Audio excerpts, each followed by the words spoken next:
Now first up, I'm gonna have to start with a pretty common complaint with any 2019 smartphones. The Zenfone 6 is absolutely bleeding massive. Sure, the bezels are pretty dinky, but you really feel this 6.4-inch beast when it is stashed in your shorts. Mercifully, Asus has at least added a one-handed mode to Android via that Zen UI interface, so you can shrink everything down and avoid doing yourself a serious thumb injury. And you even get some fingerprint gesture support as well for dragging down that notifications bar. Next up isn't really a love, it's more of a quite like, and it's all to do with that physical smart key housed over on the right edge of the Zenfone 6. You can push this once for the Google Assistant, or you can customize the functionality, so for instance, you can turn it into a pushy version of the OnePlus 7's alert slider. However, you unfortunately can't set that smart key to open up your favorite app. Instead, you're limited to this rather short list of actions right here in the settings. This display is pretty punchy and exceedingly bright as well, topping out at a mighty 600 nits. And you also get a limited amount of customization to tweak the color temperature to suit your own personal preferences. However, unfortunately, the auto brightness is utterly balked. This often plunges down to the very minimum setting even when you're stood in extreme sunlight,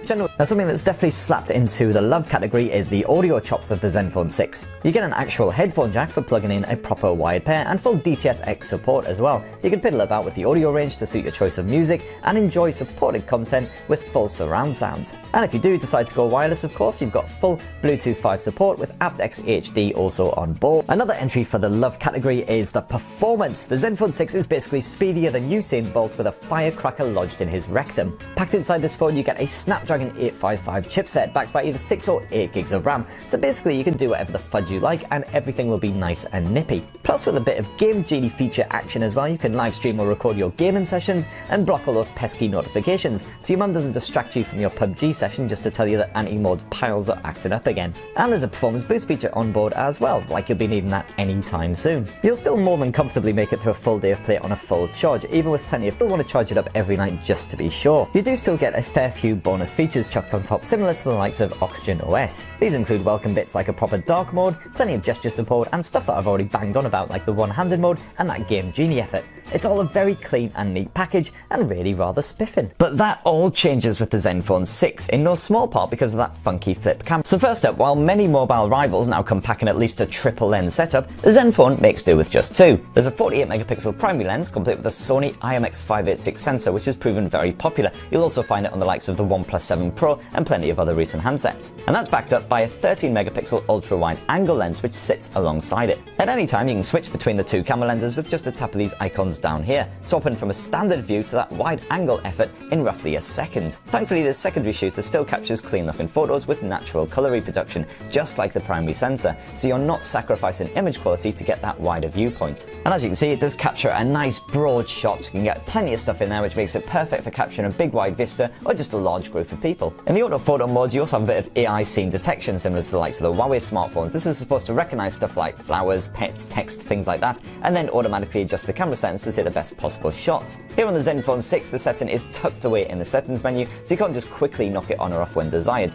But to be honest, it seems to do bugger all anyway. I've tried it on loads of different subjects, and you can see when it's actually active thanks to the pop-up icons, but the results always seem to be identical whether you have the AI mode on or off. Never mind though, because the overall image quality is highly respectable. Whatever you're aiming the Zenfone 6 at, you can expect strong detail and natural looking colours, which means that vibrant subjects really stand out. And the Zenfone 6 also deals effortlessly with near and far focal points. If you're trying to take a photo with the Zenfone 6 in dodgy lighting conditions, then no worries. You've got the HDR Plus Smart for handling any tricky contrast, and even an HDR Plus feature for really extreme conditions. And of course, the sheer geeky joy of the Zenfone 6 definitely rests in that flippable camera. It's a pretty smooth action, slowing down just before the camera housing clicks into place, and there's not too much of a wait either. It takes just about a second to flip from the rear to the front and in reverse. It's not exactly super speedy, sure, but it's not cumbersome either. And you also have physical control over the Zenfone 6's flip camera as well, which comes in pretty handy when you're trying a more outlandish or awkward shot. Just poke the volume rocker with the camera loaded and you'll tilt those lenses to a full 180 degrees, while the bonus smart. Likewise, the full Pro mode can be used in either orientation, and this is fully featured as you'd expect, serving up all of the manual controls that you'd need, plus a level and a histogram as well to help you get great looking results. However, the Zenfone 6's night mode is only available when the cameras are rear facing. This works well across all kinds of scenarios though,